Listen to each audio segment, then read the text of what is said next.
Spendthrift Farm introduces new for 2019, the Safe Bet Program. Breed to a fourth-year stallion and watch his first crop of 2-year-olds have measurable success on the track in 2019, or you won't owe the stud fee when your foal is born. Visit spendthriftfarm.com/safebet to learn more. Spendthrift, the breeder's farm. Hi everybody and welcome to Keeneland Babies, presented by Spendthrift, the breeder's farm. I'm Dan Illman along with Nicole Russo. We have two 2-year-old races on tap for Wednesday's card at Keeneland. Let's throw up the field for race number 3. This is the first division of a 2-year-old filly maiden special weight, obviously going 4.5 furlongs. Spendthrift Farm is represented by the number 7, Annabelle's Babe, by their stallion Flat Out, and the number 10, My Good Girl, by their first crop stallion Danza. We'll take the field in program number order, Nicole, beginning with the number 1, Misunderstanding. This is a daughter of Tale of a Caddy, but there is some speed and class in this pedigree.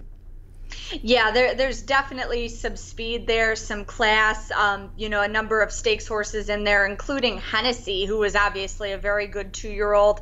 I do see, you know, Charles Fipke, who raced both the sire, Tale of a Caddy, and the broodmare sire, Perfect Soul, is the breeder of this horse. You know, and Fipke usually likes to really focus on breeding horses who can run a route of ground. So I'm wondering if that might be where this one is meant. $10,000 yearling, and Tale of a Caddy has done some good work with first-time starters, clicking at 14%. This one's coupled stablemate is the number 1A Night Bright, a $6,500 yearling by Drill, who's just getting started with his stud career, basically. He is 3 for 20 with 2-year-old first-time starters. This is the family of the very good sprinter Delaware Township, but this barn likes to give him a race or two before they really fire. The barn does like to give them a race or two, but based on this one's work tab, I'm wondering if she might just be sitting on go and if she might even be an exotics candidate at a price.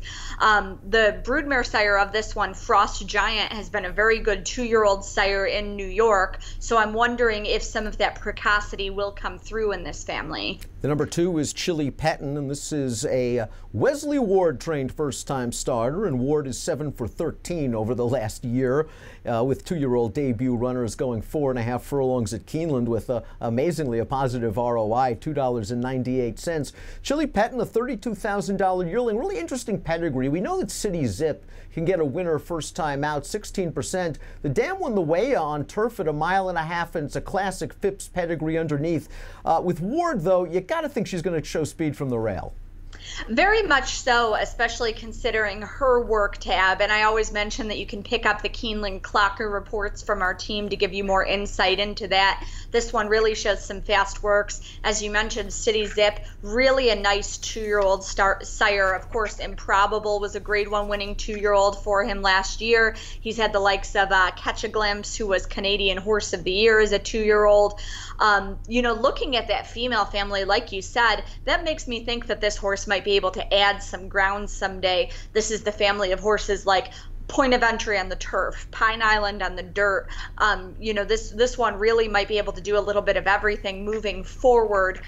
But that being said, looking at this horse's family, how she might transfer to turf, the fact that City Zip can get you a runner on anything, I have to believe that this is another one that Wesley Ward might have earmarked for Royal Ascot, and that he's going to see how well she can run early here and try to get her to that renowned meeting in June. Number 3 is Kitty's Promise. This is a $1,000 yearling by Holiday Promise, and while the second Dam was a precocious, fast sprinter that won the career debut, I wonder if this pedigree is more geared toward route racing. Tell us a little bit about Holiday Promise. Yeah, Holiday Promise is a son of Harlan's Holiday, who was a winner on the track, did a lot of his best work on synthetic. He was second in the Spiral at Turfway Park back in 2012. That, plus the fact that the Dam won routing, makes me think that Kitty's Promise might want some more distance. That being said, Holiday Promise is a son of Harlan's Holiday, whose sire line has really done well with juveniles. Harlan's Holiday, the sire of Into Mischief. Into Mischief went on to sire Golden Sense, who was one of last year's leading freshmen. Harlan's Holiday, also the sire of Shanghai Bobby, champion 2-year-old. So that might add a little bit of precocity there. Got to go back 17 years, but this owner-trainer combination scored with a first-time starter at Keeneland named Our Cousin Rex. That horse went off at 58-1 in his debut. The number 4 is Letsstaypositive, also trained by Wesley Ward, and this is the first starter by Palace Malice, winner of the Belmont Stakes and the Metropolitan Mile, but you've got a lot of speed and class on the bottom of this pedigree, and with Ward, it would be no surprise. What are we expecting from the Palace Malices? Well, the Palace Malices, I think you're really going to have to look at the mares of these starters and, see what he's been crossed with to see whether they're going to trend towards speed or stamina, because I think the Palace Malices could be either sort. Of course, Palace Malice, by the classic sire Curlin, won the Belmont Stakes at 1.5 miles, but Palace Malice was also a quick 2-year-old in his own right and was brilliant enough to come back and win the Met Mile when he drew the inside post and came on to defeat Golden Sense in a really strong effort. So I mean, I think he both had stamina and was brilliant, and you're going to have to really look at what he's been crossed with, what traits the breeder chose to sort of hone in on. And with this family, the Dam and Second Dam, again, both stakes place dirt sprinters, both won at 2. The number 5 is Baytown Babe. This is a filly that has already raced. She was bet down to 9-1 in that Mean Sophia race, and Mean Sophia ran right off the screen that day. Baytown Babe got bumped at the start, seemed a little bit green, was very wide turning into the stretch, but I just needed to see a little bit more. There wasn't enough stretch punch, and I think she needs to improve drastically against this field. Yeah, I mean, I'm always willing to give young horses a mulligan in their first starts, especially in these 4.5 furlong spring heats. There's so little time for a horse to recover from anything that's gone wrong, especially when they don't have racing experience to help them overcome that. As you said, a poor break for this one, but then she just sort of raced evenly throughout. Twirling Candy can get you a decent 2-year-old and a fast horse. The number 6 is Creative Credit, who shows a bullet workout over the polytrack surface at Turfway Park leading up to this race. This one's by Creative Cause, an acceptable juvenile debut sire. The Dam was a pure racehorse. She won 8 races and $220,000 in earnings. She won it 2, and the Second Dam was a debut winner as well. Maybe Creative Credit is sort of lurking under the radar for low-profile connections. I think so as well. It's sitting at 10-1 on the morning line. The sire won it 2, the Dam won it 2, the Second Dam won her debut. I think there's a lot of speed there. I really love that bullet work at Turfway came at 4 furlongs. And this one has a couple works at 4 furlongs, so she seems to have a nice foundation underneath her for debut. Spendthrift stallion Flat Out is represented by the number 7, Annabelle's Babe, and Flat Out has done very well with juvenile debut runners, clicking at 16%. There's a lot of black type in this family. There's a lot of routability in this family, but we do see a couple of bullet works at the Thoroughbred Center.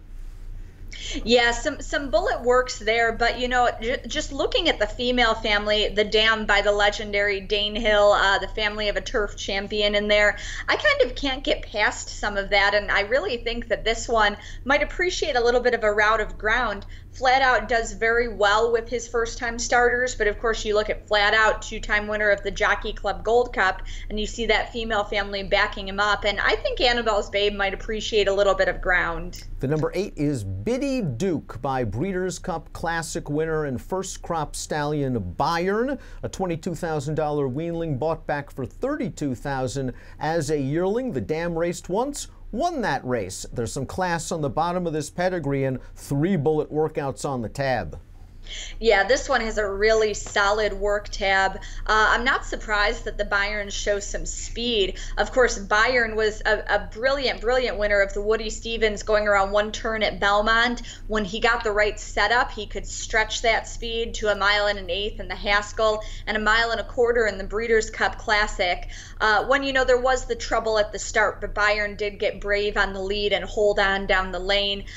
He's got a very interesting pedigree, awfully wild female, not exactly who you would think of as being a sire of sires, but Byron from just a terrific female family. It's the Courtly D family, which I love to see under a stallion.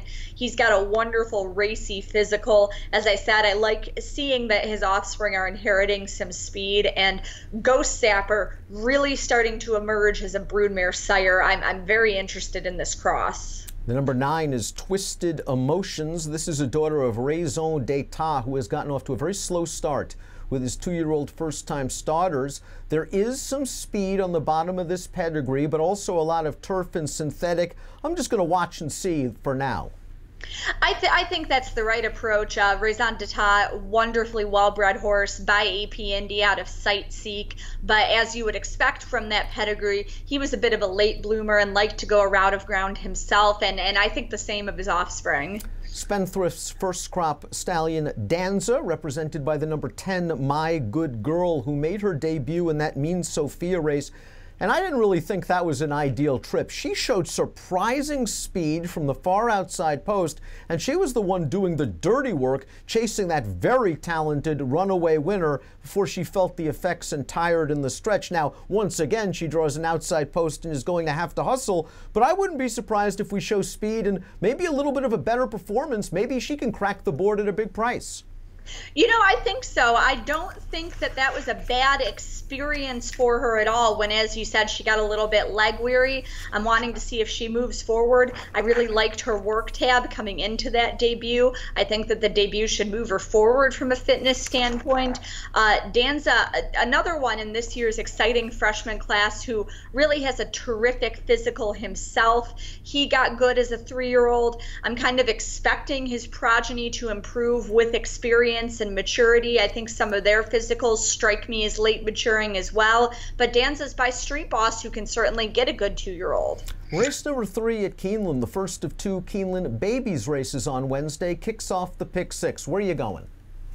I think it's very hard to look past Wesley Ward's duo here. As I said, I think Chili P In is very well meant. I think this is a horse they would like to move on to bigger things with coming up this spring and summer, and for that you're going to have to graduate early.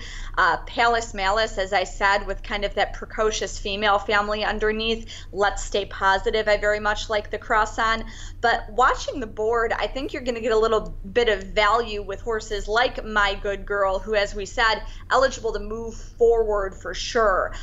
So I do think that the Ward duo, I think that's a formidable one here, but I think there are a lot of horses in here who are going to offer quite a bit of value. Chili Peton, for me, she's the favorite. She's the deserving favorite based on the fact that she's trained by Wesley Ward, draws the inside post, which is always good to have when you can break with a 2-year-old. John Velasquez was aboard for the Ward firster Lady Pauline when she won last week. But if I had to go with a couple of price sources, maybe the 7 Annabelle's Babe. I do like the bullet workouts shown. Flat Out's been a surprisingly good first-time starter. Sire, and maybe Kitty's Promise, the 3 by Holiday Promise. A little speed on the bottom of this pedigree. So 273 for me in the first of 2 divisions of maiden special weights for 2-year-old fillies. It's Keeneland Babies, presented by Spendthrift.